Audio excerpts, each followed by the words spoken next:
একদল শিক্ষার্থী চিৎকার করছেন, আরেক দল তাদের সঙ্গে বাকবিতণ্ডায় জড়াচ্ছেন। মুহূর্তেই উত্তপ্ত হয়ে ওঠে পরিস্থিতি। এমন একটি ভিডিও ছড়িয়ে পড়ে সামাজিক যোগাযোগ মাধ্যমে। রাজধানীর নর্থ সাউথ বিশ্ববিদ্যালয়ের সামনে গতকাল রাত 10:30টায় ঘটে এমন ঘটনা। প্রত্যক্ষদর্শীরা বলছেন, সার্জিস আলম তার অনুসারীদের নিয়ে সেখানে উপস্থিতিকে কেন্দ্র করে বিরোধিতা করে একদল শিক্ষার্থী।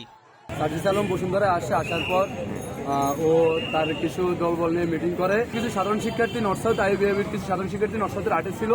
তারা এখানে ডাবির সিন্ডিকেটের বিরুদ্ধে স্লোগান দিছিল, ডাবির দালালেরা যে কেউ না কেউ ডাবির সাথে আঘাত করে এগুলা করতেছে।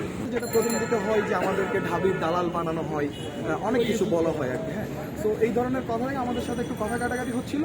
আর যেহেতু আমরা সবাই ভাই ভাই, তো আমরা কথাই বলছিলাম, কিন্তু পিছন থেকে একটা ছেলে এসে সে ধাক্কাধাক্কি শুরু করে, সে গায়ে হাত দেয়। তো এটা আবার এই সাইড থেকে অনেকেই দেখতে পারে। তো এখানে একটা মব বলতে পারেন যে একটা ধাক্কাধাক্কি সূচনা ঘটে। পরে পরিস্থিতি নিয়ন্ত্রণে আনতে বসুন্ধরা আবাসিক এলাকা ত্যাগ করেন সার্জিস আলম। এর পরেও ধাক্কাধাক্কি হয় দুই পক্ষের মধ্যে। মধ্যরাতেই ভাটারা থানায় পাল্টাপাল্টি অভিযোগ দায়ের করেছে দুটি পক্ষ। নর্থ সাউথের ঐতিহাসিক জায়গা তিনি প্রদর্শন করতে আসেন এবং বসুন্ধরা আবাসিক এলাকা একটা প্রাইভেট বিশ্ববিদ্যালয়ের শিক্ষার্থীদের একটা হাব।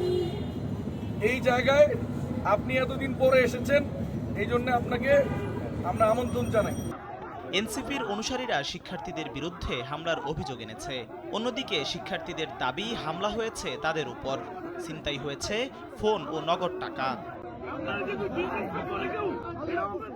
জিহাদুল ইসলাম, নাগরিক, ঢাকা।